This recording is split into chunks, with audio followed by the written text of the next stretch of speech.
그럼 먼저 유승환 감독님께 일종의 문제작이라고 할 수 있을 것 같은 노래 작품인데 좀 어떻게 아가미를 좀 떠올리시고 이렇게 영화화하게 되었는지부터 관객분들에게 얘기 부탁드리겠습니다. 네. 일단 아갑이라는 영화 자체가 어떤 이제 줄거리의 어떤 흐름보다는 이제 딱 첫 의도 자체가 이제 뭔가 이유 모를 청년층의 불안함의 어떤 시청각화였던 것 같아요. 그걸 이제 컷이라든지 어떤 사운드 혹은 어떤 인물 간의 어떤 보이지 않는 어떤 서사를 통해서 과연 이 사람들이 그리고 이 나이 사람들이 왜 불안하고 그 시기를 지나왔던 사람들마저 왜 그때 당시에 무엇 때문에 불안해했는지 전 되게 그 이유들이 굉장히 좀 약간 모호하다고 좀 판단을 하는 편이거든요. 그 이유를 알았더라면은 우리가 불안 해소할 수 있는 이제 그런 수단들이 굉장히 많지만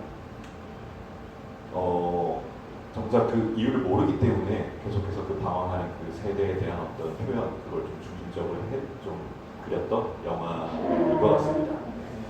그렇죠. 사람의 어떤 감정이라는 게 하나로 딱 모자라도 되는 게 아니라 되게 복잡다단하게 구성되어 있다는 거는 각각 다 관객분들께서도 어떤 감정을 느낄 때 그런 어떤 다양함에 대해서 느낄 수 있을 것 같은데 이 영화는 그런 걸 딱 이거다라고 재단하는 것보다는 그런 어떤 뭔가 불안이라거나 어떤 영화가 좀 펼쳐내는 어떤 그 방식들에서 저희가 적극적으로 좀 느끼고 좀 능동적으로 받아들일 수 있게끔 설계가 되는 어떤 영화 같다는 생각이 좀 많이 드는 부분이 있습니다. 사실 이렇게 GV를 할 때 이 장면은 왜 이렇게 했어요? 이거는 뭐예요?라고 사실 질문을 하는 건 영화의 가능성들을 되게 납작하게 하는 거라고 생각이 들지만 그럼에도 이 작품에 대해서는 그런 질문이 많이 나올 수밖에 없는 부분이 분명히 있을 것 같아요. 그래서 그런 부분들에 대해서도 얘기해 주시는 감독님과 배우님께서 친절하게 설명을 해줄 터이니 좀 적극적으로 얘기를 해주시면 될 것 같습니다. 네, 정다은 배우님께서는 영화 데뷔작이신가요? 네, 이게 데뷔작이에요. 네. 첫 데뷔작에서 이제 주연을 사실 또 이게 맡게 된다는 건 굉장히 좀 뭐랄까 영광스러우면서도 꽤 만만치 않은 어떤 마음을 갖게 되는 어떤 거라는 생각이 좀 드는데요. 좀 어떠셨을까요? 물론 이제 예술가님들께서는 경성대에서 함께 이제 같이 공부를 하고 했던 어떤 사이를 또 알고 있지만 그 배우님 입장에서 사실 이런 어떤 독립영화 중에서도 좀 더 실험적인 어떤 형식이 돋보이는 어떤 독립영화에 뭔가 딱 참여를 한다고 했을 때 물론 이제 관계가 있지만은 쉽지 않은 어떤 선택이었을 수 있겠다. 그래서 이 영화에 참여하게 된 배경과 시나리오를 또 읽었을 때 또 어떤 느낌이셨는지 답변 부탁드리겠습니다. 이제 등장인물 이름 자체가 가현이에요. 그래서 저희 연출님이 그때 이제 말씀을 해주셨을 때 이거는 너를 생각하면서 이 캐릭터를 만들었어. 그래서 너랑 같이 우리가 같이 하면 좋겠다. 이렇게 말씀을 해주셨어서 사실 저는 부담이나 그런 것보다는 되게 감사했던 마음이 컸던 것 같아요. 네. 그 전에도 이제 친구로 잘 지내고 있는 관계였는데 이 친구가 자기 작품을 하려고 하는데 나를 이렇게 믿고 쓸 수 있을 정도로 그렇게 나를 좀 많이 신뢰를 해주는구나 라는 생각도 좀 많이 들었고 사실은 지금 영화가 개봉하기까지 4년이라는 시간이 걸렸어요. 그래서 애초에 이제 시작이 저는 개봉까지 생각을 저희가 하기가 좀 아무래도 독립영화다 보니까 어려웠었는데 그래서 이제 부담감을 생각조차 못했던 것 같아요. 네, 편하게 그냥 같이 재밌게 만들어보자. 우리 연출님 하고 싶은 얘기를 같이 재밌게 해보자라는 목적이 더 컸던 것 같습니다. 사실 이 작품은 여타의 어떤 지원 없이 개봉을 한 작품으로 저희는 알고 있고 사실 어떤 개봉 지원이라거나 제작 지원 같은 걸 통해서 이렇게 소정의 금액이 없는 상태에서 영화를 개봉시킨다는 건 사실상 불가능한 상황인데 이 작품은 작년에 서울독립영화제에서 새로운 시상 부문에 초청이 됐고 101년 동안 이제 이렇게 되어 있다가 개봉까지 사실 하게 되는 거는 되게 그 자체도 대단하시면서도 말씀드린 것처럼 별도의 지원 없이 이렇게 뚝심 있게 뭔가 영화를 내놓겠다는 감독님의 어떤 결기 이런 것들 방금 얘기하신 것처럼 가연이라는 이름을 붙이게 된 건 어떻게 보면 가연 배우 입장에서는 빠져나갈 수가 없는 어떤 구멍이었다는 것도 좀 생각하고 네. 아예 이제 그걸 촘촘하게 짜놓으셔가지고. 그러니까 너를 위해 가연이라고 했는데 네가 안 하면 안 되라는 거를 이렇게 암묵적으로 강력하게 이제 어필했다라는 좀 생각이 들어서 좀 장난삼아 얘기를 좀 드려봤고요. 뭐랄까요? 그 중에서 승원의 어떤 아버지에 대한 일종의 마음들은 뭐 그런 어떤 비슷한 것들을 저희도 속에 갖고 있는 부분이 분명 있었을 것 같은 부분이 있어요. 근데 아까 얘기했던 것처럼 명확하게 펼쳐놓지는 않는 어떤 부분들이 있는 거죠. 다만 저희는 추측할 뿐이고 영화가 어떤 갖고 있는 힌트들의 알겠어요. 할게요. 네. 어제 그런 상황인데 그래서 저는 그게 되게 좀 충격적인 부분이었거든요. 뭐랄까요? 그 아버지의 뼈와 제가 이렇게 동시에 이제 뼈가 제시된 다음에 바로 또 이제 태워져서 제가 나오고 그 다음에 그 승원의 감정은 이제 돌연 그 자리를 피해서 구토와 이제 슬픔을 호소하게 되는 어떤 부분이 있는데 그러니까 사실 이 장면의 감정이 무엇인가요라고 하기에는 좀 뭐하지만 사실 승원은 되게 아버지에 대한 감정이 기본적으로 좋지 않고 메말라져 있는 어떤 상황이거든요. 그럼에도 누구라도 그런 아버지에 대한 마음이더라도 그런 어떤 아버지의 상황을 딱 목도했을 때 당연히 그렇게 나올 수밖에 없는 상황이면서도 그럼에도 승원은 그때의 마음이 좀 어땠을까라는 거를 조금 더 파헤쳐보고 싶은 마음이 있는 것이죠. 혹시 그런 부분에 대해서 감독님 어떤 얘기 해주실 수 있으세요? 그 장면 방금 이제 말씀해 주셨던 장면에 한해서 먼저 이제 승원의 캐릭터 조금 얘기를 해보자면 사실 이제 승원이 이제 뭔가 되게 꽉 막혀 있는 사람이고 무언가 개워내고 싶지만 누가 꾹 눌러놓는 그런 어느 정도 좀 약간 병적인 인물이에요. 이제 본인이 뭐 계속 어떤 불안과 어떤 이제 문제점들을 속에 쌓아둔지 자기도 모른 채로 좀 살아가는 편이거든요. 근데 승원이 이렇게 친한 아버지라는 이제 한 사람이 정말로 승원에게 안 좋은 사람이었냐 이것만 또 생각을 해보면은 가연의 입장에서 말하는 또 아버지는 되게 좀 친근한 이미지란 말이에요. 승원이라는 캐릭터는 결국에 그냥 본인의 꿈은 계속해서 가지고 있고 그 꿈을 핑계로 살아가는 사람이에요. 시간이 흘러가면서 전 그런 사람들을 되게 좀 평범한 부류의 어떤 한 형태라고 저는 생각을 하거든요. 본인도 물론 뭐 과거에 영화에 나오진 않지만 과거에 뭐 가족과의 어떤 불화 혹은 어떤 문제점이 있어서 그렇게 뛰쳐나왔겠지만은 그 시간이 흐르고 사실 어떤 승원의 나이대 정도만 돼도 그게 별거 아닌 것들 혹은 그냥 큰 문제가 아니었다는 걸 되게 좀 깨달을 수 있는 나이라고 저는 생각을 해요. 근데 이제 정작 그 장례식장 나와서 이제 발이 나기 전에 그런 모습들을 보면은 승원이 이제 그 순간 확실하게 좀 알게 된 것 같아요. 우리가 꿈을 핑계로 살았지만 그럼에도 불구하고 되게 인정하지 않으려고 하는 어떤 행태를 좀 계속 보여주고 싶었던 거죠. 그래서 되게 뭐 영화에 보셨을지 모르겠지만 헛구역질을 하면서도 뭔가 입에서 나오는 부산물을 나오는 좀 그런 것들이 나오진 않아요. 근데 추후에 이제 극단 선배하고 술을 먹고 이제 막 술 좀 돼가지고 하는 그런 부분에서는 개원해거든요. 네. 그때서야 제대로 인정하고 본인 스스로 꿈에 대한 어떤 핑계와 문제점을 확인했기 때문에 그렇지 않았을까. 뭐 그렇습니다.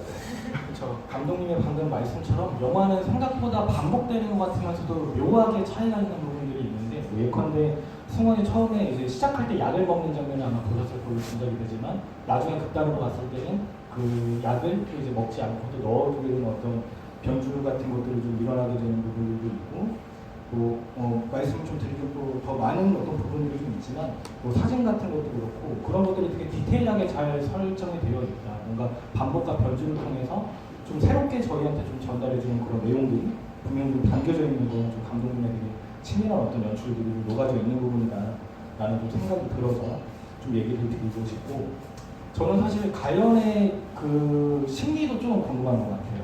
사실 승원을 그렇게 오랜만에 저는 계속 야야해가지고 동생인 줄 알았는데 결국 누나였지만 물론 뭐 약간 그 뭐랄까 그런 누나와 저 여자와 남자의 형제들은 그런 것들을 많이 초월한다고 듣긴 했지만 어쨌든 그런 어떤 점에서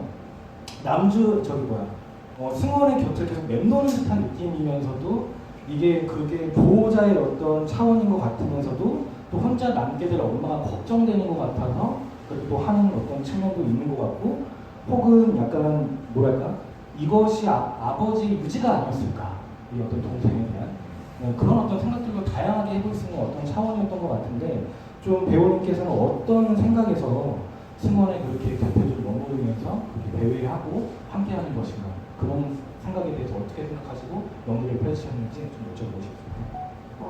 되게 단순한 생각은 아니었을 거예요. 가연도 이제 승원의 곁에 있다는 것 자체가 뭐 이제 아버지가 돌아가시기 전에 승원에 대한 이야기를 해서 이제 승원에 대한 연민이라든지 챙겨주고 싶은 마음이 생겼을 가능성도 있고, 이제 혼자 남게 될 어머니 걱정된 마음도 있겠지만, 저희가 연기를 할 때 대표적으로 가져갔던 마음은 내 짐을 같이 들어줘, 이거였어요.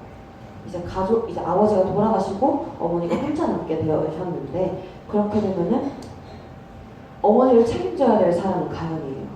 어머니를 책임지고 부양을 해야 되고 그래야 될 사람은 가연인데, 가연도 아직 그 당시 그 승원에게 집으로 오라고 할 당시에는 마땅한 직업을 갖고 있지 않은 상태였어요. 그래서 이제 노량진으로 공무원 공부를 하러 간다고 하고, 그래서 이제 승원한테 나랑 우리 가족에 대한 짐을, 무게를 나랑 같이 져줬으면 좋겠다, 나랑 같이 져주지 않을래? 같이 져줘 하면서 그 목적을 달성하기 위해 옆에서 계속 이제 맴돌지 않았나. 네, 그런 얘기를 좀 연출님이랑 많이 하면서 연기를 했던 것 같아요. 네, 그렇죠. 배우님은 그렇게 얘기하셨지만 제가 좀 전에 얘기했던 것처럼 되게 다종다기한 이유로 머물고 이게 맴돌고 있다라는 어떤 느낌들을 받으셨을 걸로 짐작이 되고, 말씀하신 것처럼 자기는 노량진에 가야 되고 새로운 어떤 꿈이라고 하면 노량진에서 이제 공무원이 되는 것도 요즘에 꿈이기도 하니까, 그런 것들에 뭔가 천실이 되려면 승원의 도움이 좀 필요할 수밖에 없는 그런 저는 좀 복잡한 것들도 좀 같이 얽히게 되는 그런 부분이 좀 있는 것 같고요. 저는 사실 영화의 미장센이라고 해야 될까요? 뭐 집과 호수와 창고는 사실상 하나의 캐릭터로 작용하고 있는 것 같아요, 이 영화에서. 그래서 되게 로케이션도 참 궁금했던 어떤 부분이긴 한데, 집에서 인상적인 오브제들이 많이 느껴졌을 거예요. 예를 들면 그 안테나의 수신이 계속 안 되는 어떤 브라운관 TV, 정말 오랜만에 봤죠, 브라운관 TV. 되게 그런 부분도 인상적이었고, 더불어서 가장 저는 인상적이었던 건 그 저기 위쪽에 딱 형성되어 있는 그 학사모를 쓴 4개의 어떤 그 사진이었던 것 같아요. 그래서 가족이 되게 이렇게 많은 어떤 형제들이 있을 것 같으면서도 뭐 소위 말해서 어떤 식자층의 어떤 그 자녀들을 배출을 했나? 뭐 이런 어떤 생각도 들면서 그게 되게 인상적으로 좀 봤던 어떤 부분이 있는데, 제가 뭐 TV나 어떤 그 저기 사진에 대해서, 학사모 사진에 대해서 물었지만 좀 그런 집에 대한 어떤 일종의 미술이라고 해야 될까요?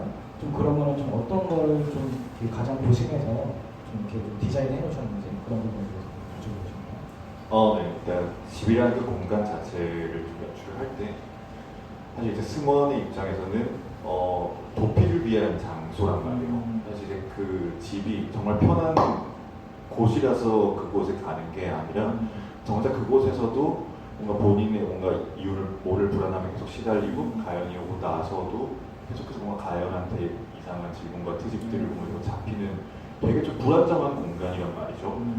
이제 어떤 집을 좀, 그래서 약간 미술팀하고 좀 많이 얘기를 했던 게, 되게 필요한 오브제들만 좀 배치를 해주면서 결국에 이 친아버지의 집은 어떤 가족의 어떤 뿌리가 어떤 형성된 곳이고, 그것을 지금의 승원을 만든 곳처럼 좀 보였으면 좋겠다 해서 말씀해주셨던 어떤 그 친척들의 사진들, 이제 실제 그 집에 있었던 저희 친척들의 졸업사진들 그대로 쓰고, 이제 또 영화 그런 오브제들이 확실하게 막 잡히지 않는 와중에도 집에 처음 가자마자 보여지는 게 그 가운이 이제 하나 있는데, 근고지형이라는 한자요. 이게 뭐 뿌리가 단단해야 가지가 무성하다라는 되게 좀 한국적인 어떤 이 가족에 관한 가운인데, 뭐 그런 것들에 대한 좀 배치. 이제 창고 같은 경우에도 그 안에 무엇이 있는지 전혀 우리는 알 수 없고, 승원조차도 사실은 그 안에 무엇이 있는지 좀 확실치 않았을 거예요. 승원은 굳이 그 창고에서 뭔가 본인의 불안함의 이유가 될, 혹은 그런 핑계를 삼을 수 있는 무언가를 좀 시각적으로 좀 확인하고 싶었던 그 모든 불안함의 원인들을 그곳에서 쌓아준 공간인 거죠. 네. 그렇죠. 그 창고와 그 호수, 그 가연이 얘기했던 것처럼 그 호수 안에 어떤 깊숙이의 그 어떤 느낌들은 비슷한 어떤 느낌들을 받으셨을 것 같아요. 더불어서 그 창고에 있는 거는 오히려 어떤 것들을 보여주지 않음으로써 공포와 일종의 서스펜스를 자아내는 방식도 되게 좀 탁월한 어떤 부분이 아니었을까 그런 생각도 들면서 집이 뭔가 좀 불안정한 어떤 느낌이에요. 그래서 승원은 보면은 늘 어떤 방에도 들어가지를 않아요. 한 번도 거의 사진을 볼 때 외에는 방에 들어가지는 않는 것 같아요. 빼꼼히 쳐다볼 뿐이죠. 뭐 그런 것들에 대한 것들도 승원이 느낀 어떤 집에 대한 감정을 되게 함축적으로 보여주는 부분이 아닌가 하는 좀 생각이 들어서 말씀을 드렸고 제가 좀 몇 가지 질문을 드리고 있는데 생각하고 계신 거죠? 질문을 생각하고 계시면 제가 마이크 드리면 또 해주시면 너무 좋을 것 같긴 합니다.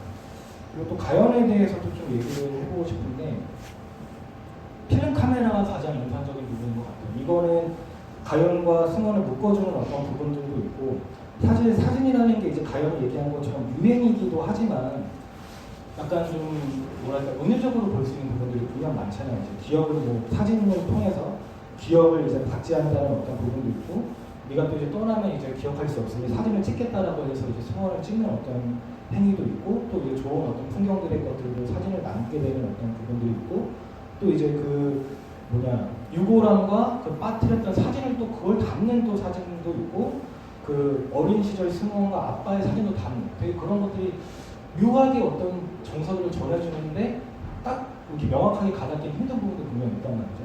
혹시 그런 어떤 설정들에 대해서는 배우님 좀 생각하고 계시는 부분이 있는지 여쭤보고 싶습니다. 일단 가현의 필름 카메라는 승원의 연극과 동등한 위치에 있는 장치였어요.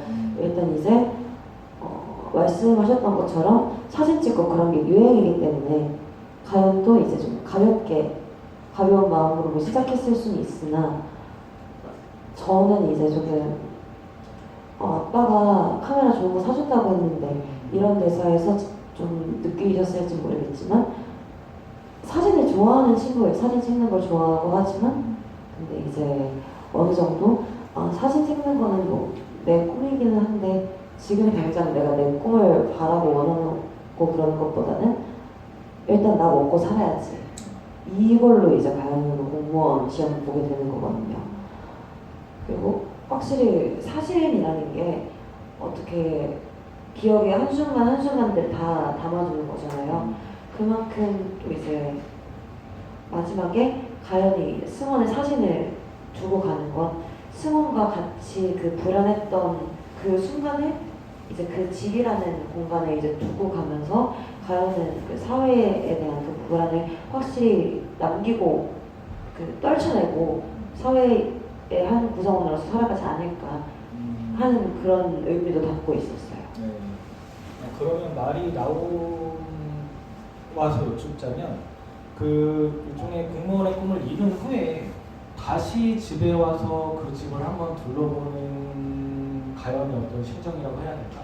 그거는 당연히 이제 승원의 마지막 퇴장도 유사하게 좀 느껴지는 어떤 부분도 있지만 그때의 좀 가연의 어떤 심리라고 해야 될까요? 그런 것도 좀 말 나온 김에 한번 좀 여쭤보고 싶네요.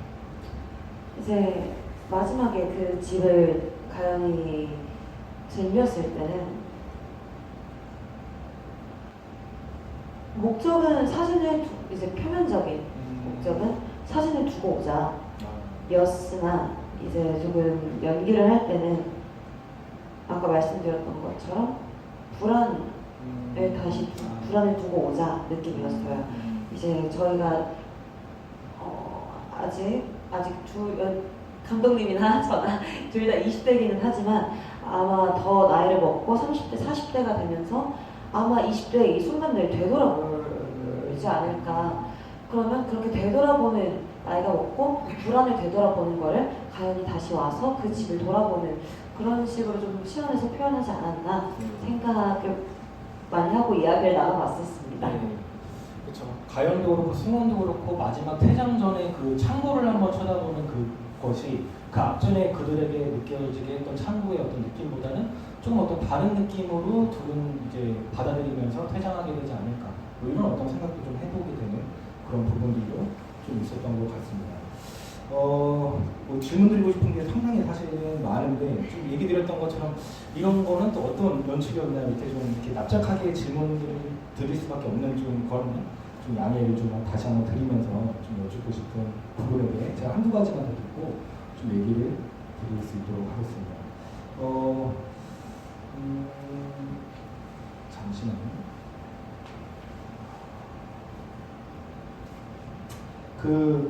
저는 좀 신기했던 게 영화의 어떤 빛과 음영에 대해서 되게 이런 식의 연출을 한 건 많이 못 봤던 것 같아요. 예를 들면 이게 그러니까 의도인지 아니면 일종의 그냥 실수인지 모르겠는데 예컨대 그 째리는 할머니 있잖아요. 집 앞에서 그거는 딱 인물 그 두 인물이 있을 때는 이제 그 뭐죠 햇빛이 들고 있는데 보게 되는 이제 그 시선에 의해서 그 할머니를 비출 때 색깔이 약간 좀 탁하게 되어 있어요. 그런 것처럼 한 공간에 있으면서도 다르게 어떤 연출된 부분이냐. 예를 들면 유보람을 이제 그 호수에 버리려고 갔다가 이제 딱 깨트리고 나서 남자가 조금씩 정신을 차리고 일어날 때 햇빛이 싹 들어와가지고 아예 그 어떤 그늘들을 다 없애게 되는 그런 것들이 있는데 되게 새롭게 느껴졌거든요. 이런 걸 어떻게 통제를 했을까 좀 이런 것들이 좀 생각이 있었는데 우연의 산물이었거나 약간 속된 말로 얻어 걸렸던 건지 아니면 그런 어떤 빛을 통해서 좀 더 표현하고 싶으셨던 게 있었던 건지 이거에 대해서 좀 웃으시는 분 약간 불안한데 전혀. 네. 우연의 산물이라기에는 어떻게 사람이 감히 해를 통제하며 그렇죠. 네, 거기 또 그늘도 없는 동네다 보니까 일단은 할머니 그 어떤 동네 주민으로 볼 수 있는 할머니 나왔을 때는 그 사실 영화가 되게 어떻게 보면 굉장히 단순하다고 저는 생각하는 게 이 어떤 컬러나든지 어떤 빛의 배치를 말씀드리기 이전에 영화 보셨겠지만 사실 대부분은 이제 승원과 가연이 나오는 완전 3인칭의 시선 저희는 완전한 관찰자의 시선에서 그 것들이 진행이 되지만 완전 승원의 1인칭 그러니까 승원의 1인칭 시점은 굉장히 좀 확실하게 보여진단 말이에요. 네, 승원이 나오지 않고 오로지 승원의 시선에만 집중하는 것들.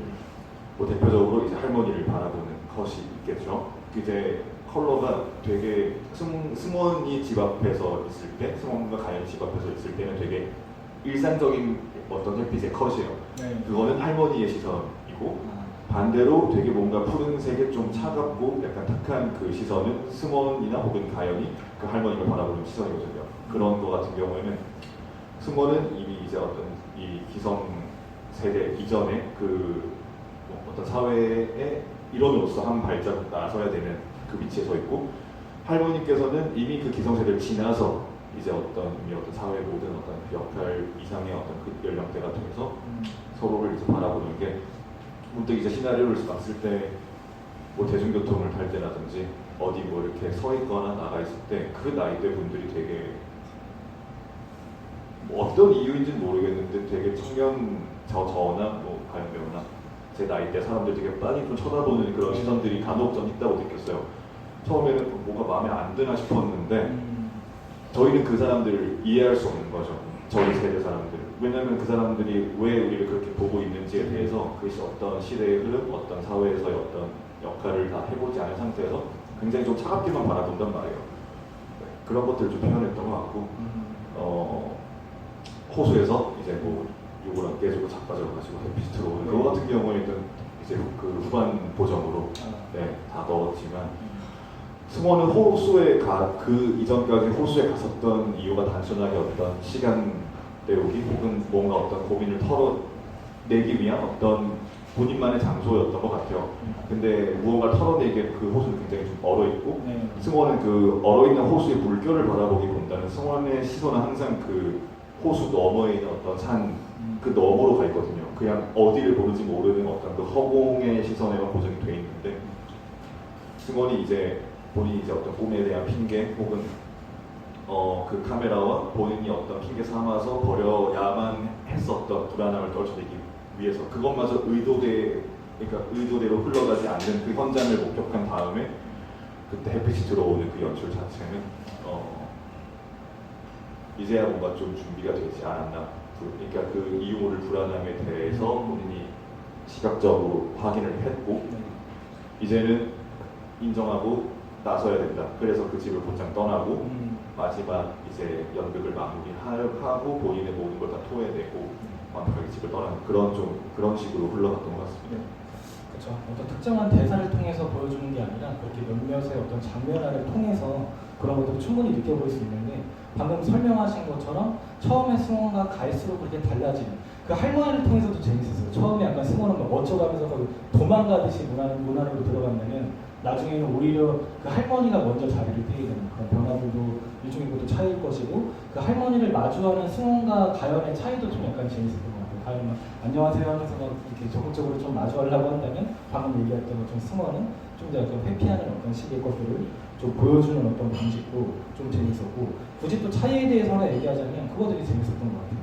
필름 카메라가 이제 그 가연이 떨어뜨리게 된 것들에 대해서 이제 이거 그럼 옛날 사진들을 어떡하냐고 승원이 반문하니까 가연은 뭐 괜찮아 비싸지도 않아라고 얘기를 하는데 서로 대화는 하고 있지만 잘 가닿는 듯한 느낌은 아니었거든요. 비싼 게 본질은 아닌 거잖아요. 근데 옛날 사진은 어떻게 비싸? 그러니까 뭔가 이 둘에게 가까워 보이면서도 어떤 벽이 하나 딱 크게 놓여져 있는 건 아닌가 뭐 이런 어떤 생각도 좀 해보게 되면서 인물들을 좀 보게 되는 어떤 뭐 그리고 얘기 드렸던 것처럼 어떤 뭐 약간 좀 천편일률적인 공무원 우리가 소위 말해서 젊은 이들이 공무원으로 빠지는 그런 것들과 요즘에 배우의 어떤 꿈 이거는 좀 소위 말해서 사회적으로 좀 뭔가 이렇게 좀 안전한 길을 갔다면 좀 자기 길을 더 개척하는 그런 어떤 차이일 수도 있는데 그런 것들로도 약간 캐릭터를 좀 구분해서 생각해볼 수 있는 부분이 있는 것 같아서 좀 재밌게 느꼈던 부분이나 얘기를 한번 드려봅니다. 제가 얘기 드렸던 것처럼 좀 직관적인 질문들을 좀 많이 드렸는데 그럼에도 더 약간 모호하고 좀 궁금하게 느끼시는 부분들이 분명 있으실 것 같아요. 그래서 관객분들 질문을 좀 받으면서 좀 더 얘기를 더 넓혀보고 싶은데요. 혹시 뭐 감상도 좋고 사소한 얘기도 좋고 하니까 왜 영화를 이렇게 만들었냐 이런 얘기도 좋습니다. 다 좋으니까 자유롭게 좀 얘기를 나눠주시면 좋을 것 같은데 네, 첫 타의 질문이 꽤 만만치 않으시죠? 그리고 저희가 오늘 좀 드리면 좋은데 뭐 저 시나리오밖에 없지만 용감하게 좀 얘기를 해주실 수 있는 분이 있으면 너무 좋을 것 같습니다. 어떠실까요? 어떻게 보셨나요? 좀 더 얘기를 더 들으시면 나오실까요? 네, 그러면 조금 더 생각할 수 있게 한두 질문만 좀 더 해줄 수 있도록 그렇게 저는 해보겠습니다. 아까 제가 방금 승원과 가연의 어떤 차이에 대해서 얘기했는데 굳이 이거는 영화의 어떤 촬영의 어떤 미학이라고 해야 될까요? 약간 제가 느낄 때 승원을 비출 때는 특히 그 유보라가 깨트리고 나올 때는 롱테이크로 거의 핸들로 잡으면서 반대편에서 짐을 들고 가져오는 그 가연은 또 픽스로 또 이렇게 잡는단 말이죠. 그런 것들도 일종의 좀 인물을 보게 되는 카메라의 어떤 촬영을 통해서 인물의 어떤 차이를 좀 보여줄 수 있는 어떤 부분이기도 할 텐데 혹시 그런 부분에 대한 촬영에 대한 어떤 좀 설정이 좀 있으셨는지 좀 여쭤보세요. 네. 저는 개인적으로 되게 그런 것들이 좀 직관적으로 표현이 됐다고 좀 생각을 하는 편이거든요.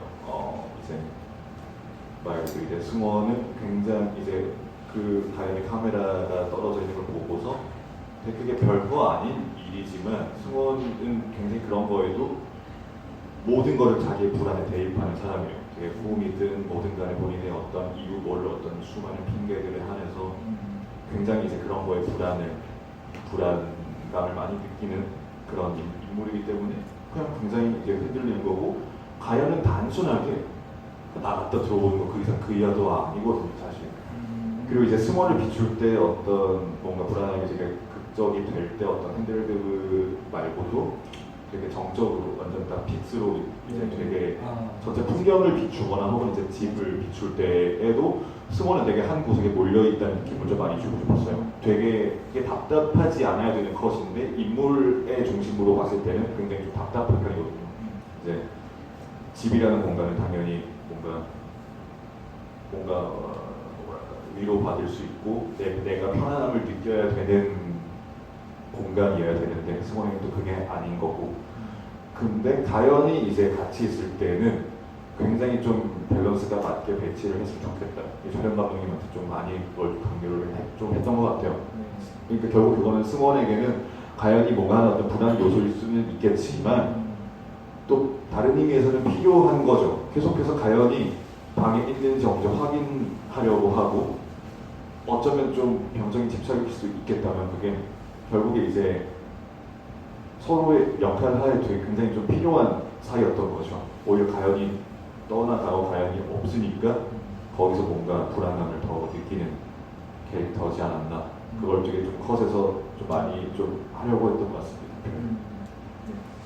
제가 뭐 힘들다 못하고 얘기했지만 아마 촬영의 어떤 방식을 통해서 그런 것들을 분명 느끼셨을 거라고 저 짐작하면서 좀 얘기를 좀 덧붙여봤고요.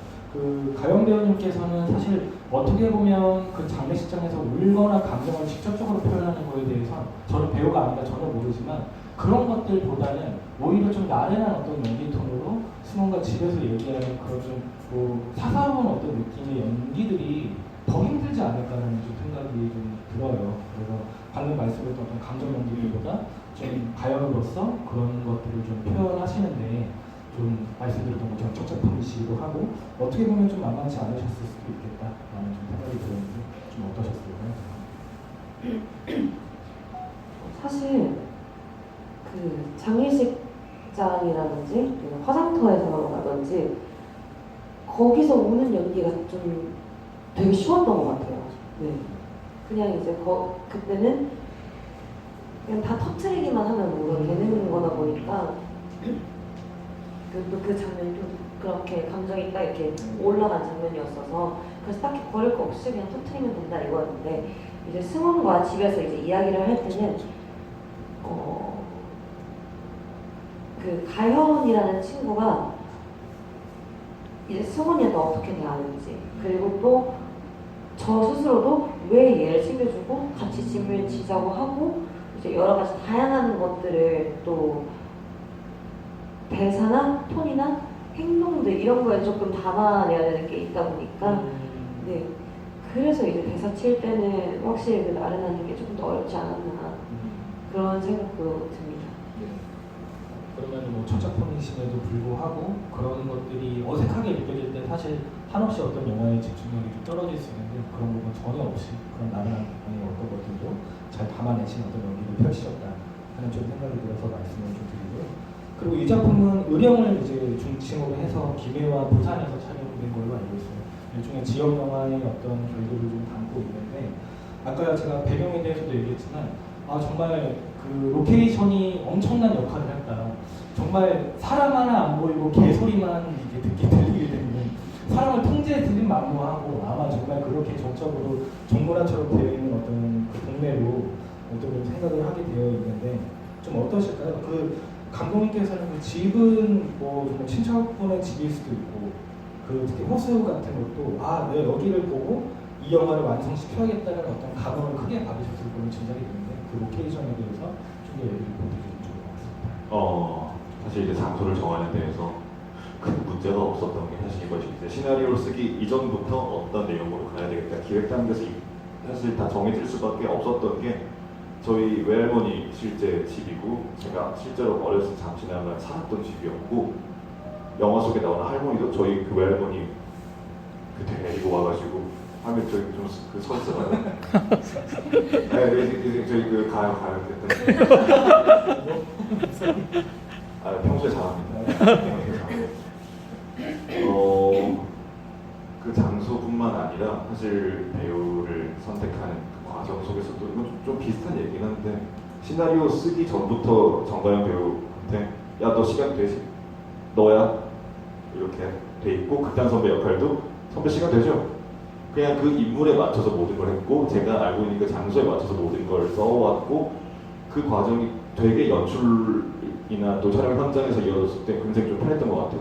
그리고 호수도 그 집에서 바로 걸어서 5분 정도 가량 있는 그 시골의 저수지고 실제로 이제 그 동네 자체가 의령군에 완전히 그냥 사람도 없는 산속에 있는 이제 동네라서 전혀 방해받을 게 없었던 것 같아요.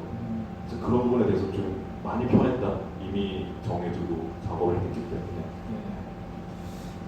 동네가 뭐 굳이 말하면 약간 좀 유폐된 곳 같다는 느낌도 들었던 것 같아요. 그 호수를 바라보는 승원의 시점샷도 나오는데 그 완전 그늘이 딱 이렇게 져가지고 있는 어떤 것들도 뭔가 좀 음울한 느낌이기도 하면서 약간 산에다 둘러싸여 있는 어떤 유폐된 느낌들도 좀 담아지는 어떤 그런 좀 적절한 로케이션이 아니었을까 하는 좀 생각이 듭니다. 좀 어떠셨을까요? 좀 더 질문이 혹시 더 있으실까요? 너무 얘기를 많이 했나요? 어떤 사소한 얘기도 좋고 질문도 좋고 좀 더 생각해 보셔야 될까요? 네, 저희 마이크 드리겠습니다. 파란색 잠바 입으신 선생님께 마이크 드리겠습니다. 안녕하십니까. 영화 재밌게 봤습니다.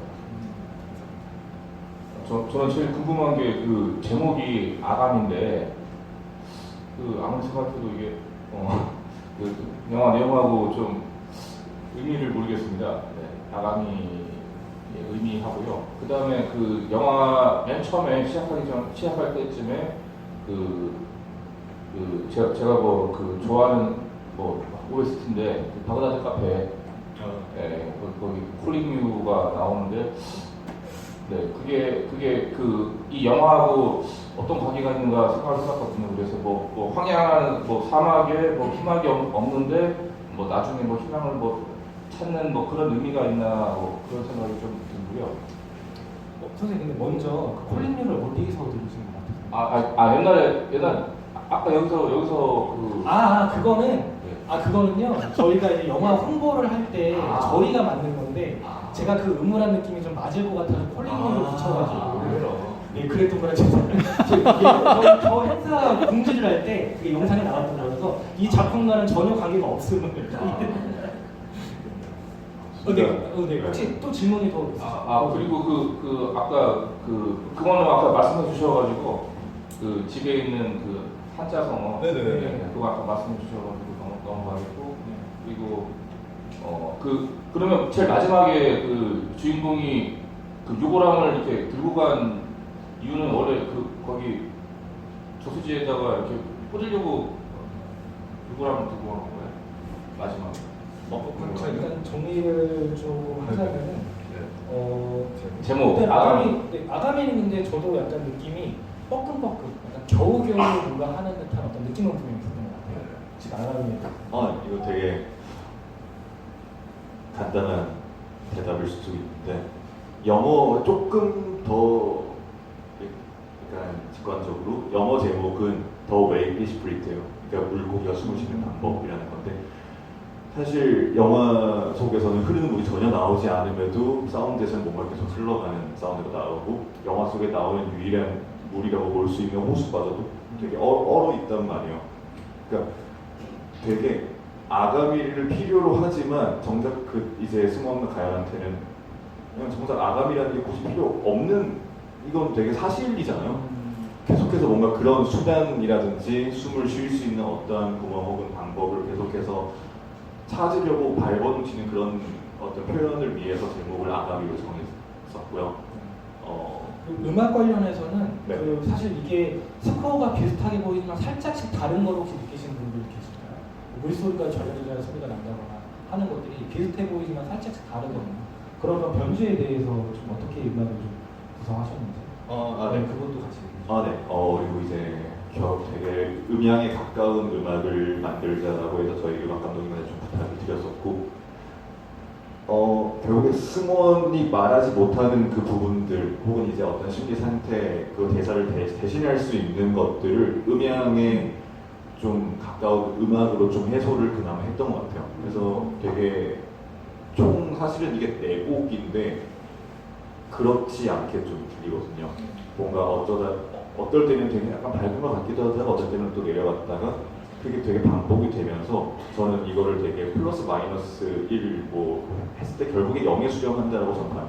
그런 어떤 불안감들이 아무리 무언가 여기저기 왔다 갔다 해도 결국에 그냥 아무 일도 일어나지 않는다. 그 영화의 어떤 줄거리처럼 결국에 그들이 느끼는 불안함에 어떤 특정한 이유는 없고 당연히 그 세대에서 느낄 수 있는 어떤 성장통의 하나이기 때문에 굉장히 아무 일도 일어나지 않는다를 좀 음악으로 좀 대신해서 보여주고 싶었습니다. 관객분의 질문은 그 유골함 장면이었을 때 그 전에 가연의 어떤 대사가 저수지 참 깊어 보이는데 빠지면 못 나오겠지라는 어떤 얘기를 통해서 반발작용으로 마치 한 행동처럼 보이는데요. 그 어떤 심리를 좀 여쭤보면 좋을까요? 유골함을 갖고 가서 빠뜨리려고 했던 그 심리. 사실 창고에 뭐가 있던 간에 승원은 이제 계속해서 찾으려고 하죠. 그냥 그 앞에서 그냥 그 유골함이 보였던 거고, 실제로 이제 설정상 일단 빈 유골함이에요. 빈 유골함 같은 경우는 그냥 종량제 쓰레기에 버리면 된다고 하더라고요. 그냥 그 집의 어떤 뿌리 중에 하나가 됐었던 누군가의 이제 유골이 담겼었던 유골함이었겠지만, 승원에게는 그냥 그것마저 어떻게든 핑계 삼아서 버리려고 간 거겠죠. 이제 가연의 말처럼 뭔가 가연이 그냥 툭툭 던지는 대사들 말씀하셨던 것처럼 뭐 저기 깊어 보이는데 뭐 빠지면 못 나오겠지, 그런 거에 굉장히 뭔가 예민하게 반응하는 것도 어쩌면 승호는 과거에 뭐 가족과 관련된 혹은 본인의 불안함의 어떤 근원이 되는 사건이 그 호수에서 있었을 수 있겠다만, 지금은 전혀 뭐 과거에 어떤 사연이 있던 간에 그런 거는 전혀 신경 안 쓴다는 어떤 설정하에 들어간 거고, 사실 그 유골함이 아니었어도 승호는 창고 속에 본인이 찾은 무언가를 대신해서 그 호수에 어떤 해소작용으로 던져버렸을 것 같아요. 근데 보셨다시피 버리러 막 갔지만 그것마저 의도치 않게 자빠져서 깨지잖아요. 되게 마음대로 되는 게 하나도 없거든요. 결국 이제 그 모든 불안함, 그 모든 그 세대에서 느껴지는 어떤 사건들은 굉장히 뭔가 모든 것들이 의문에서 찾아오고 모든 것들이 되게 불확실성에서 오는 것 같아요. 그걸 좀 표현하고 싶었습니다. 말씀 들어보니까 마지막에 집에서 그 부러졌던 열쇠나 뭐 이런 것들도 딱 명확히 전해주진 않지만 어떤 불안이라거나 자꾸 뭐 그런 어떤 감정들을 계속 불러일으키는 것들이 정말 영화에는 많이 좀 이렇게 포함이 되어 있는 작품이다 라는 좀 얘기를 좀 더 드리고 싶고, 좀 어떠실까요? 좀 더 질문 혹시 감사평 좀 더 들어보고 싶은데 혹시 어떤 얘기든 좋습니다. 네. 나쁜 얘기도 충분히 받아들일 의견이 있으시죠? 뭐든지 이제는 그렇다고 합니다. 네. 편하게 얘기. 네. 그 끝에. 그 불안함에 대해서 계속 말씀을 일단 영화 잘 봤고요.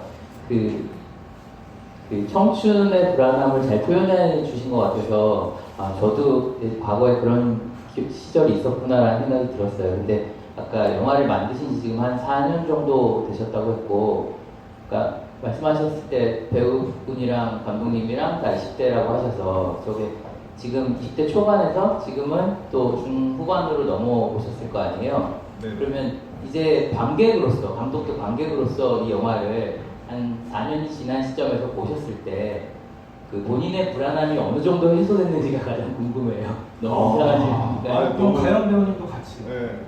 그때 이제 저희가 촬영장 갔을 때 24살, 25살 될 때고 이제 막 졸업을 할까 말까 아직 뭘 할지도 정해지지 않은 상태에서 그냥 되게 막연하게 촬영에 임했던 것 같아요.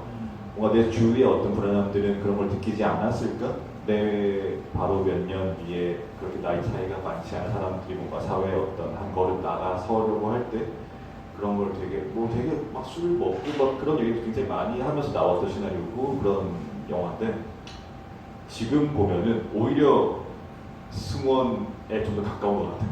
사실 그때는 되게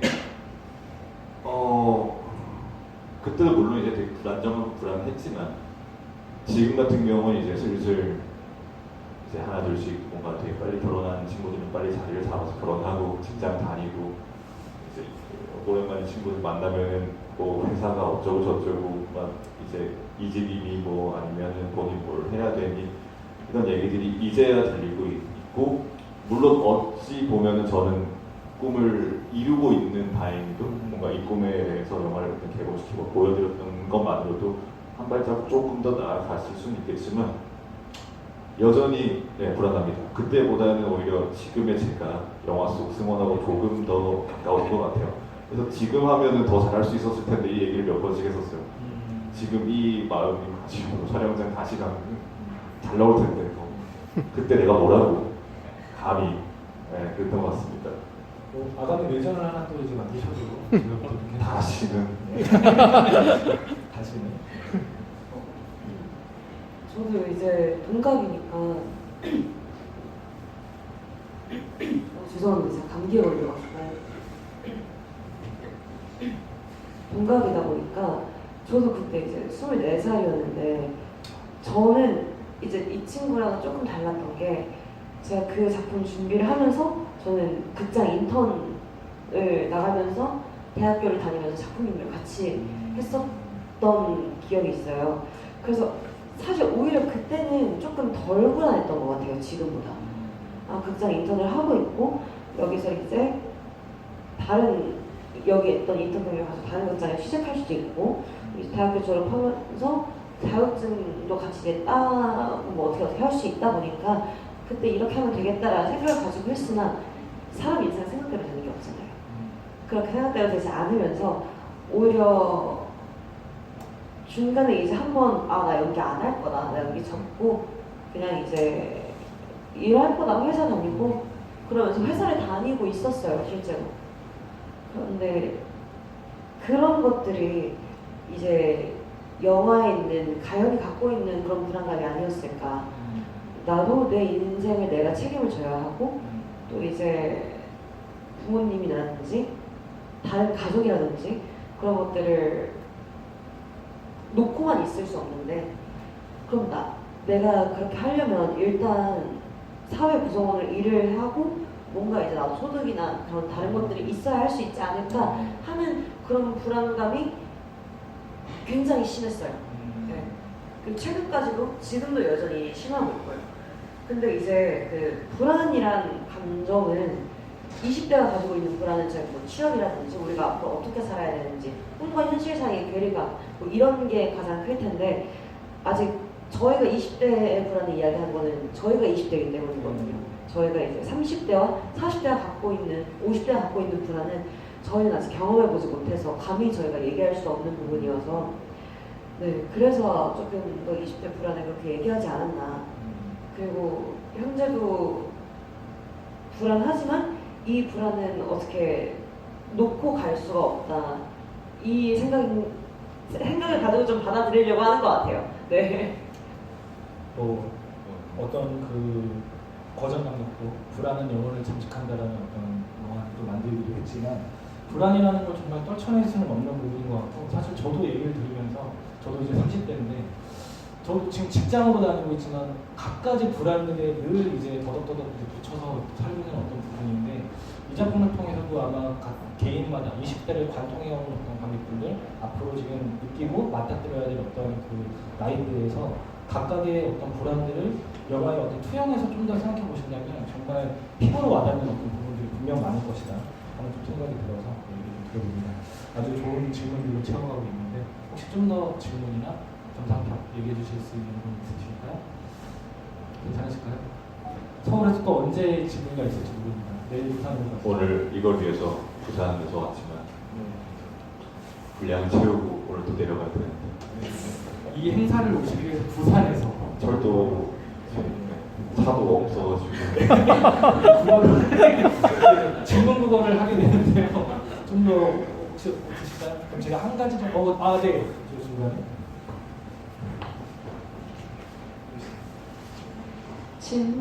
영화 재밌게 잘 봤습니다.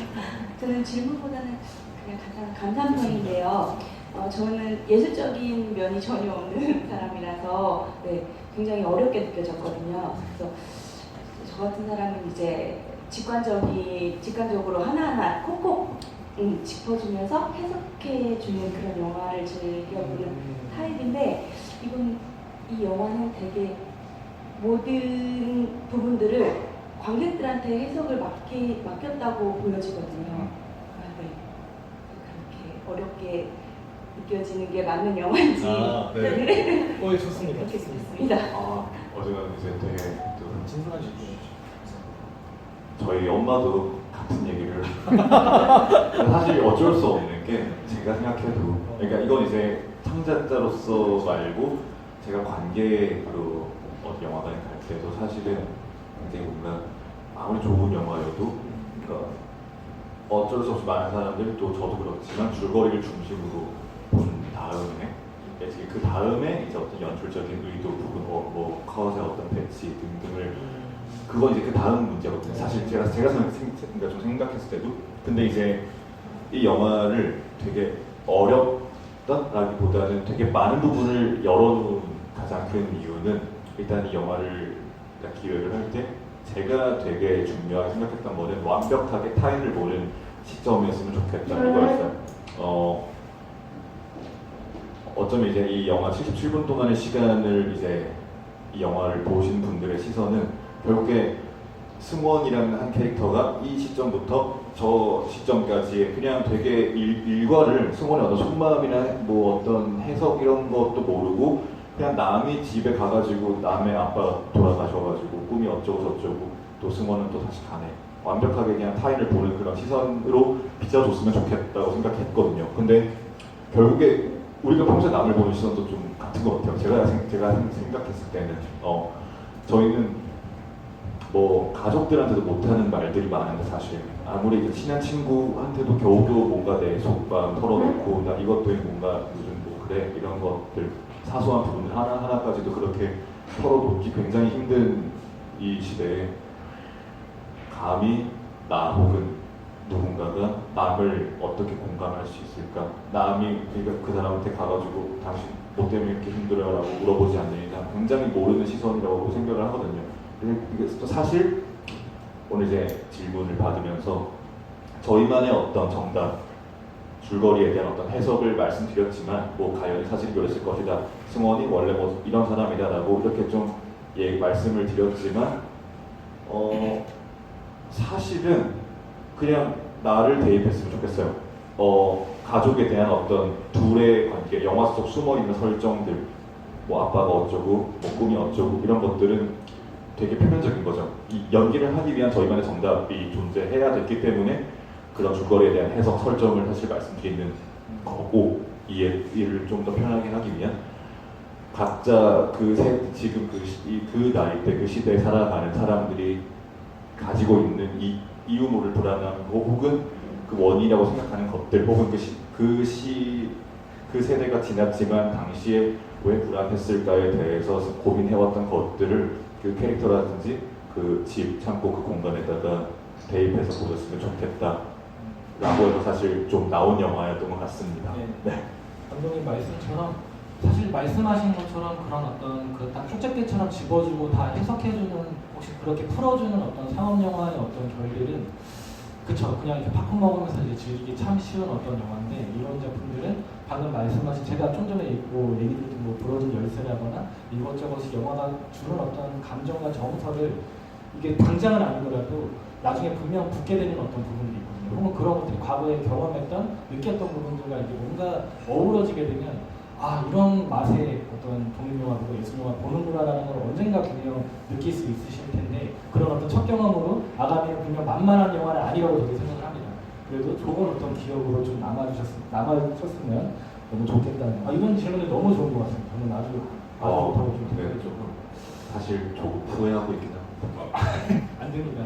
좀 더 밀어붙이는 제 방법인데 가연 배우님도 딱 처음 완성된 영화 봤을 때 어떻게 보면은 뭐 광림군 말하는 것처럼 비슷한 느낌이셨을 수도 있을 것 같아요. 뭐 두세 번 이상 아마 보셨을 걸로 짐작이 되는데 좀 어떤 관객분의 저런 어떤 말씀에 좀 보태주실 어떤 부분이 좀 있으실까요? 확실히 되게 불친절한 영화예요. 그렇죠. 극 중에서 저희가 이제 배역이 나오지만 극 중에서 서로가 서로의 이름은 한 번도 안 불러요. 심지어 관객에게 등장인물의 이름까지 안 알려주는 영화다 보니까 확실히 보시기에 굉장히 불친절했고 그리고 좀 쉽게 보기 힘든 영화? 좀 보통 이제 저희가 여가 생활로 좀 많이 하시잖아요. 그 여가 생활에는 조금 힘든 영화가 아닐까 보면서 이 생각을 많이 했는데 근데 이게 또 어느 정도는 저희가 그것도 있는 것 같아요. 사실 만약에 30대에 이 아가미를 찍었으면 이렇게까지 불친절하지는 못했을 것 같아요. 근데 이제 저희가 20대고 저희가 하고 싶은 거 있고 그리고 그때 영화를 찍었을 당시에는 더 어린 나이였다 보니까 어떻게 보면 객기라고도 할 수 있죠.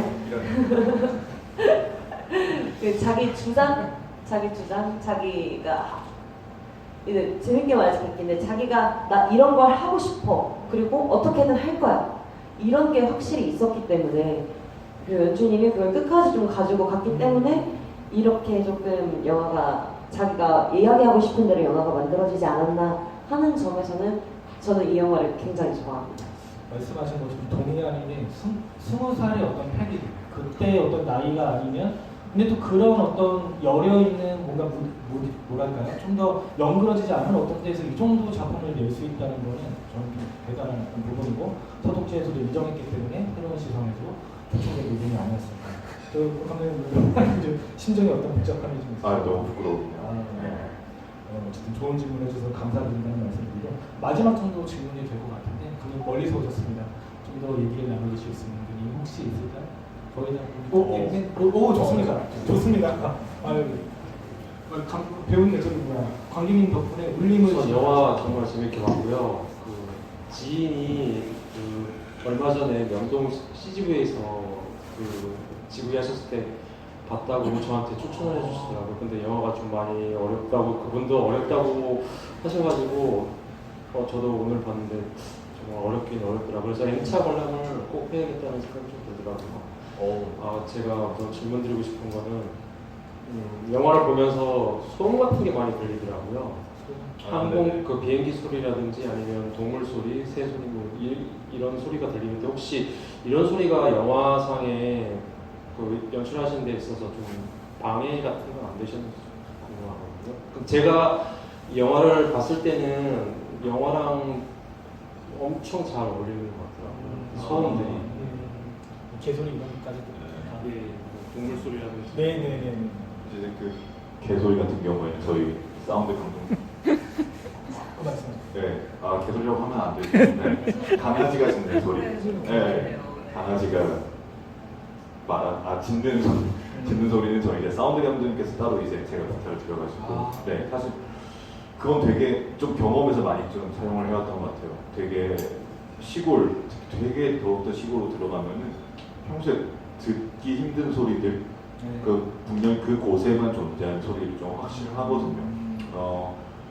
말씀드렸다시피 스몰에겐 되게 편한 공간이 아니에요. 그 집을 포함한 그 집 주위에 있는 모든 공간들은 그런 소리들이 되게 좀 부각되도록 좀 촬영 과정에서 좀 노력을 했던 것 같아요. 새 소리 같은 경우에도 이제 믹싱 과정에서 따로 이제 더 넣은 것도 있고 비행기 소리 같은 경우에는 얻어 걸렸습니다.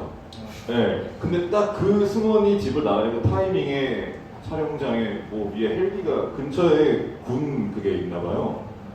이제 헬기 소리가 들리더라고요. 뭐 지나가는. 그래가지고 이제 원래는 후반 과정에서 이걸 빼야 되는데 승원이 결국에 이제 어디론가 물론 이제 그게 뭐 비행기를 타고 멀리 나간다는 아니지만 이 집을 이제 뒤에 두고 가연이 집을 떠나는 장면하고 되게 완전 정반대거든요. 승원은 대문 밖으로 나가서 집을 등 뒤로 두고 이제 떠나지만 가연은 이 집을 정면에 두고서 떠나는 그런 것들에서 좀 음향에서 좀 더 줄 수 있는 차이점이 좀 더 명확하지 않았을까 해서 그 부분은 좀 그대로였던 것 같아요. 네, 좋습니다. 답변이 되셨습니다. 네. 뒤에 관객분 마지막으로 질문 바라보겠습니다. 안녕하세요. 영화 잘 봤습니다. 저는 일단 그 승원이라는 캐릭터 자체가 대사가 많이 없는 캐릭터였잖아요.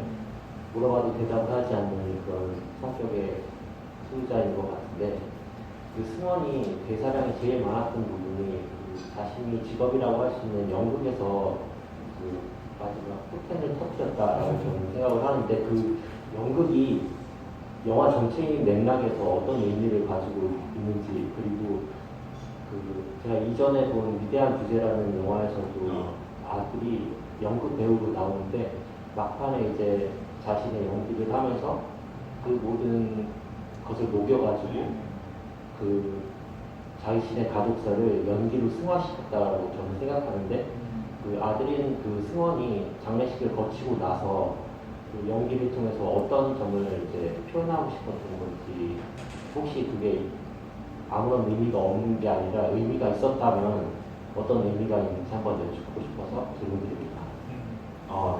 이거는 승원 같은 경우에는 말이 없죠. 근데 제 생각에는 생각보다 사람들이 되게 말하고 싶은 게 많아도 무언가 참는다고 저는 생각을 해요. 승원은 그게 좀 더 뭔가 병적으로 꾹 누르는 느낌이고 가연은 되게 할 말을 다 뭔가 하는 것처럼 보이지만 정작 또 자기 얘기는 잘 안 하거든요.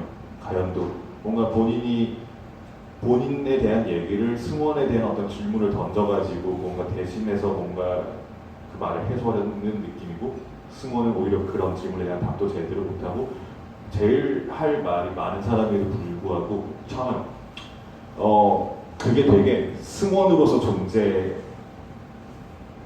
않고 기존에 뭔가 물론 핑계지만 계속해서 본인이 해왔던 꿈, 연극 배우, 그 무대 위에서 어떤 한 역할에 가면 뒤에 서서야 되게 막 개원해듯이 본인이 그동안 사놓았던 말들을 대사의 힘을 빌려서 하는 어떤 그 장면인데, 조금 더 파고드는 설정은 그 연극 같은 경우에는 테네시 윌리엄스의 유리동물원이라는 이제 극작의 일부예요. 실제로 그 극작의 캐릭터도 영화 속 승원의 어떤 설정, 처한 어떤 꿈을 뭔가 위해서 가족과의 어떤 부가 혹은 처한 현실에서의 방황 이런 것들이 되게 좀 많이 나오는데, 그 작품 같은 경우에는 뭔가 막 특별하다고 해야 되나? 되게 좀 연기를 배우는 학생들 혹은 연기를 배워가는 과정에서 뭔가 안톤 체호프나 뭐 셰익스피어의 극작을 하는 것처럼 굉장히 연기의 어떤 그러니까 기본적으로 배워야 되는 과정 중에 하나예요. 승원은 되게 그 꿈을 위해서 되게 오랜 시간 나왔지만 되게 작은 그 극장에서 여전히 그 이상을 못 해내고 있다는 어떤 설정도 좀 들어가 있거든요. 사실 이거 같은 경우에 되게 연기를 되게 공부하고 막 연극영화과 다니는 배우 지망생 분들이 봤을 때는 뭐 느낄 수 있을지 모르겠지만 여전히 승원은 머물러 있어요. 여전히 승원은 되게 그 꿈을 핑계로 살아가는 그 연극 배우의 그 한계 이상을 못 넘고 여전히 그 되게 기본적인 어떤 극작 속에 머물러 있고 그걸 그걸 되게 연기해내는 사람인 거죠. 본인도 알 거예요. 진짜로 배우가 꿈이고 그 이상을 해내고 싶었으면은 계속해서 꿈을 핑계로 도피해가는 게 아니라 무언가 더 큰 노력과 더 큰 일고 하다못해 여기저기 뭐 오디션 다니고 오디션 떨어지고 그걸 선배하고 얘기하는 장면들이 영화 속에 있었겠지만 전혀 그런 게 나오지 않아요. 승원은 여전히 거기서 그 위치에 머물러 있으면서 본인이 하고 싶은 말조차도 그걸 되게 좀 빌려서 해야 됐었던 그런 설정이 좀 있었습니다. 그래서 그 연기하는 장면에서 뭔가 좀 표현했듯이 실제 연극에서의 연기는 전혀 그래서는 안 되거든요. 되게 승원이 어떤 한 일정 지점, 뭔가 가연이 있는 것처럼 보이기도 한 그 일정 지점을 보는 순간부터 가면을 내려놓고 본인으로서 뭔가 그 대사들을 뱉어요. 좀 절기도 하고 당황하기도 하고 그러지만 그게 일종의 어떤 해소작용이 아니었을까. 그래서 좀 그런 장면에 좀 힘을 줬던 것 같습니다. 무대 관객석에서 같은 게 저도 가연 배우님이었으나 약간 좀 저는 인지를 못했거든요. 근데 거기에 있었던 어떤 설정으로 그렇게 있었던 부분이었던 것 같고, 그 극 자체가 아버지와 혹은 어떤 그 청춘들의 어떤 꿈과 어떤 그 좀 안 좋은 어떤 상황들에 대해서도 많이 녹여져 있던 어떤 부분들이 극중부부로 잘 쓰여져 있는데, 최근에 뭐 장건재 감독님이 5시부터 7시까지의 주의 같은 작품에서도 그런 어떤 연극적인 어떤 설정들을 들여오기도 하는데 그것 자체도 되게 설정이 좋았고, 이렇게 인물을 따라가면서 마지막에 나가게 되는 그 어떤 바깥의 풍경도 어떻게 뭔가 이렇게 확 인상적으로 들어오는 어떤 연출이었던 것 같아서 좀 너무 좋았다 그런 어떤 얘기를 들어보고, 슬슬 마무리를 해야 될 영화 시간만큼 지금 지브이가 지금 진행되고 있습니다. 지금 70분 이제 넘어가고 있는 상황인데요. 좀 뭐랄까 방금 얘기하신 것처럼 꽤 만만치 않은 어떤 영화일 수 있지만 또 그 반대로 생각해보면 되게 단순한 영화일 수도 있어요. 각 편집이 살짝 좀 거칠게 느낄 수 있지만 그 어떤 것들의 감정을 좀 더 열어놓고 자기의 어떤 과거, 어떤 생각들을 좀 더 능동적으로 볼 수 있다면 분명 다르게 보일 수 있는 어떤 지점이 많은 어떤 영화다. 그리고 아까 얘기드렸던 반복과 어떤 변주에 대해서도 다시 한번 기회가 되신다면 꼭 한번 다시 찾아봐 주시기를 좀 이렇게 바라봅니다. 저희는 작년에 서울국립영화제 새로운 시선에서 부문에서 그 초청됐던 페이퍼맨을 최근에 기획을 했었고, 또 이제 아가미 같은 영화 둘 다 부산에서 만들어진 어떤 지역 영화예요. 지역 영화들이 이렇게 꾸준히 좀 소개될 수 있는 기회가 있으면 좋겠다 하는 좀 바람이 있으면서 끝으로 이제 관객분들이 끝까지 남아주셨어요. 시나리오 때문에 남아주신 게 아닙니다. 너무 좋으셨기 때문에 남아주셨던 것이기 때문에 좀 관객분들에게 인사 말씀과 마지막으로 아가미를 좀 어떻게 봐주셨으면 좋겠다. 이미 말씀 많이 해주셨지만 그 얘기와 앞으로의 계획들 이렇게 해서 마무리 말씀 부탁드리겠습니다. 나 어쨌거나 이렇게 또 집에 돌아가시는 길도 만만치 않을 텐데 또 끝까지 자리 지켜줘서 너무 감사드리고 꼭 나가실 때 아가미 각본집 꼭 받아가세요. 그게 사실 저는 아가미 설명서라고 부르거든요. 뭔가 오늘 여기서 못다한 말들을 나름 뭔가 많이 적어놨습니다. 보시게 되면 조금 도움이 되지 않을까 싶기도 하고요. 네, 너무 감사드립니다. 이 추운 날씨, 이 되게 이 혼란스러운 이 시간 속에서도 끝까지 저희의 불안함을 이렇게 또 같이 경험해 주시고 같이 얘기 나눠주셔서 너무 감사드립니다. 조심해서 들어가세요. 감사합니다. 사실 이렇게 주비를 진행할 수 있을까 엄청 걱정을 했었어요. 이제 밤을 새면서 계속 뉴스를 찾아보고 그랬던 기억이 있는데 이제 그럼에도 불구하고 영화를 봐주신 관객 여러분들과 이렇게 만나고 다양한 이야기를 하고 이제 감상평도 들려주시고 하셔서 정말 너무 귀중한 저한테 정말 귀중한 자리였다고 생각합니다. 정말 봐주셔서 감사하고 들어가시는데 추우니까 꼭 외투 잘 챙겨 입고 들어가세요. 감사합니다. 다시 한번 부산에서 와주신 그 교수님께 큰 박수 한번 좀 부탁드리고 감사합니다. 이승원과 정가연 배우님 이제 그 불안함을 살라내고 또 더 많은 곳에서 이제 뵙게 되면 또 응원해 주셨으면 감사한 마음이겠습니다. 저희 시나리오북 드릴 텐데 혹시 사인을 원하시면 감독님도 해주실 겁니다. 네, 그렇게 마무리할 수 있도록 하겠습니다. 오늘 끝까지 함께 해주셔서 너무 감사합니다. 감사합니다. 네, 저희 시나리오북 드리겠습니다. 기왕이면 사인 받으셔도 됩니다.